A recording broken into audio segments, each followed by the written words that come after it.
हर बार मैं अपने वीडियो को किसी भूमिका से, किसी इंट्रोडक्शन के साथ स्टार्ट करता हूं, लेकिन आज के इस वीडियो में ऐसा कुछ नहीं होने वाला।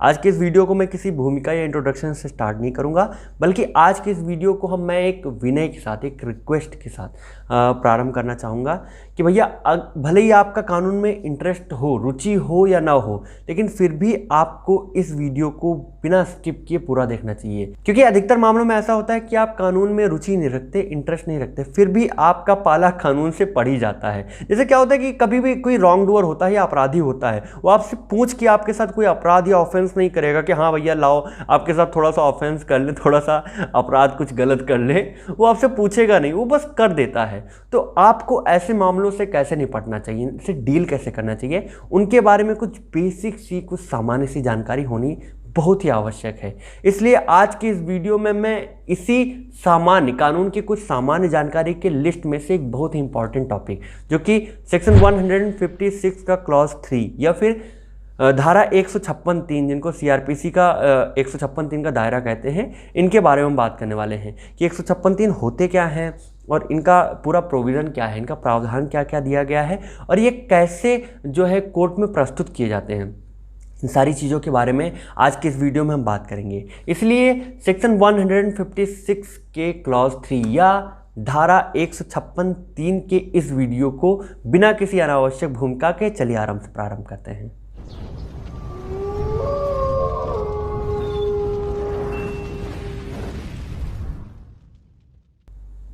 तो इस वीडियो को हम सेक्शन 156 के क्लॉज 3 या यूँ कहें कि 156(3) के जो प्रोविज़न है, जो प्रावधान है, उसी से आरंभ करते हैं। अगर प्रावधान को आप बैरक में उठा के देखेंगे तो ये एक महज 14 वर्ड्स के अंतर्गत पूरा सिमट गया है। लेकिन है तो ये बैरक में 14 वर्ड्स का, लेकिन इसमें माजरा बहुत सारा है, बहुत सारा मटेरियल है, बहुत सारे इसमें तीम झाम पड़े हुए हैं। तो सीआरपीसी का 156(3) ये प्रोविज़न देता है, मजिस्ट्रेट को एक तरह से ये पावर देता है कि सेक्शन 190 या धारा 190 के अंतर्गत उसको अधिकार है कि वो उन कॉग्निजेबल ऑफेंसेस के मामले में जिनमें पुलिस ने कोई एक्शन नहीं लिया है और कोई कार्यवाही नहीं की है, तो उसमें वो ऑर्डर दे सके इन्वेस्टिगेशन का और फर्दर जो इंक्वायरीज़ हैं, फर्दर जो जांच है, उनके बारे में। तो अगर देखा जाए, जैसे आपको पता ही होगा कि कॉग्निजेबल ऑफेंसेस के मामले में कॉग्निजेंस कहाँ से लिया जाता है, संज्ञेय जो अपराध होते हैं उनके बारे में जो आपराधिक गतिविधि का जो आरंभ होता है वो 154 या सेक्शन 154 के अंतर्गत दिए गए जो फर्स्ट इन्फॉर्मेशन रिपोर्ट है उससे आरंभ होता है। लेकिन कई बार कितनी व्यक्तियों के साथ ऐसा होता है कि उनकी जो एफआईआर होती है, फर्स्ट इन्फॉर्मेशन रिपोर्ट होती है, वो पुलिस थाने में लिखाने जाते हैं लेकिन नहीं लिखी जाती। उसका कोई भी कारण हो सकता है, थाने की वजह से हो सकता है या फिर किसी अन्य कारण की वजह से वो एफआईआर को नहीं लिखते। तो अब जब वो एफआईआर नहीं लिखते तो उस व्यक्ति के साथ जिसके साथ कुछ गलत हुआ है, जो अपना एफआईआर दर्ज कराना चाहता है, वो क्या करेगा?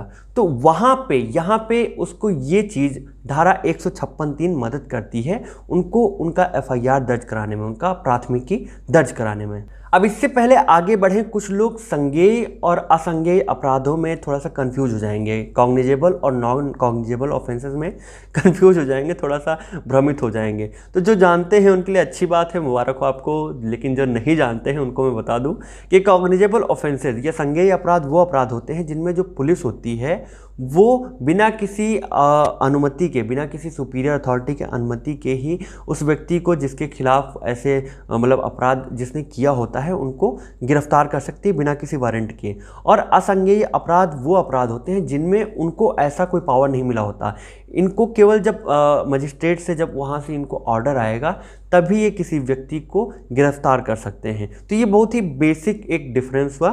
अब हम सीधे आते हैं धारा 156(3) या सेक्शन 156 का पूरा प्रोविज़न होता क्या है, इसे कैसे मतलब एक्सरसाइज किया जाता है, इनको कैसे एक तरह से प्रैक्टिस किया जाता है, तो इसके बारे में बात करते हैं। तो इसको आरंभ से प्रारंभ करते हैं कहानी की तरह कि मान लीजिए आपके साथ कोई भी दुर्घटना हो गई, आपके साथ कोई अपराध कारित हुआ है और आप चाहते हैं कि उसके बारे में कानून को सूचना दी जाए, उस व्यक्ति को उसके किए की सज़ा मिले। अब आप जाएंगे थाने उसकी एफआईआर दर्ज कराने, उसकी प्राथमिकी दर्ज कराने, लेकिन थाने वाले किसी अन्य बातों की वजह से, किसी भी वजह से, गलत वजह से या अच्छी वजह से वो आपके एफआईआर दर्ज करने से मना कर देते हैं। अब यहाँ पे आप क्या करेंगे कि अपनी जो एफआईआर होगी उसको वाया रजिस्ट्री या पोस्ट के थ्रू आप जो एसपी होते हैं, सुपरिटेंडेंट ऑफ पुलिस, पुलिस अधीक्षक होते हैं, उनको लिख के वो आप भेजेंगे। और भेजने के बाद ये दूसरी स्टेज है। जैसे पहली स्टेज तो पुलिस स्टेशन वाली हो गई।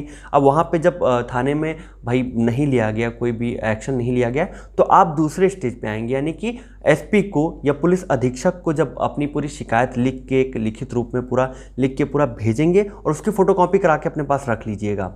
जब उसको डाक से आप भेज देंगे, उसकी जो रसीद होगी, डाक की रसीद, उसको भी आपको अपने पास रख लेना है। ये दूसरी स्टेज हो गई। अब भेजने के 2 या 3 दिन आपको इंतज़ार करना होता है, क्योंकि एक एक्सपेक्टेड टाइम लिया जाता है, एक अनुमानित समय लिया जाता है कि इतने दिन में वो जो रजिस्ट्री भेजी गई है, जो भी पोस्ट से शिकायत पत्र भेजा गया है, वो अधिकारी को, एसपी को प्राप्त हो गया होगा। और अगर वो उस पर इनिशिएशन ले लेते हैं, कोई एक्शन लेते हैं, कुछ करते हैं, आगे कार्यवाही बढ़ाते हैं, तो ठीक है, चलिए आपका काम हो गया, सक्सेस हो गया आप काम में। लेकिन अगर वहाँ पर भी वो कार्यवाही नहीं करते, वो मामले को आगे नहीं बढ़ाते, आप क्या करेंगे कि आपके पास जो फोटोकॉपी है, जो आपने शिकायत पत्र भेजी थी, जो आपने पूरा कंप्लेंट लिखा था, वो और आपकी रजिस्ट्री की जो रसीद होती है, वो रसीद दोनों को ले जाके आप कोर्ट में दायरा करेंगे। 156(3) का दायरा, एक वकील को पकड़ के, एक अच्छे वकील से आप कंसल्ट करके उनको उनकी फीस बाकायदे दे के आप यहाँ पे 156(3) का दायरा करेंगे।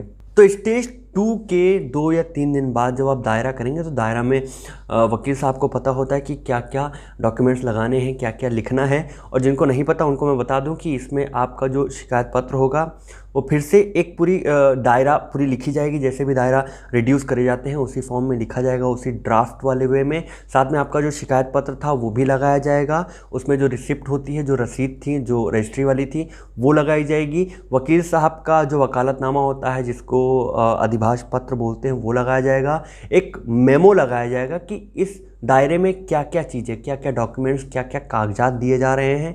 आपका आईडी कार्ड लगेगा।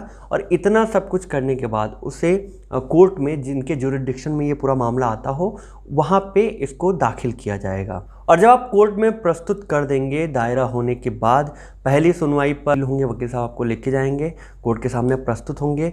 वहाँ पे कोर्ट आपको कुछ दिन का टाइम देगी और उस टाइम के बीच में वो पुलिस स्टेशन से आख्या मांग सकती है, इंक्वायरी के बारे में बोल सकती है। इंक्वायरी होगा, इन्वेस्टिगेशन होगा, और जो फर्दर प्रोसीडिंग होती हैं, अब वो कोर्ट के डिस्क्रिप्शन पे होता है कि वो फर्दर जो इंक्वायरी होती है, जो फर्दर प्रोसीडिंग होती है, उनको आगे बढ़ाते हैं या फिर आपके मामले को एक कंप्लेंट में परिवर्तित करके, एक परिवाद में परिवर्तित करके उसको आगे फॉरवर्ड करते हैं। ये उनके ऊपर होता है। अब जब इस 156(3) को परिवाद में या समझते हैं कंप्लेंट में जब परिवर्तित किया जाता है, तो इसी चीज़ को बोलते हैं इस्तिगासा, जिसके बारे में हम फिर कभी आगे की वीडियो में बात करेंगे।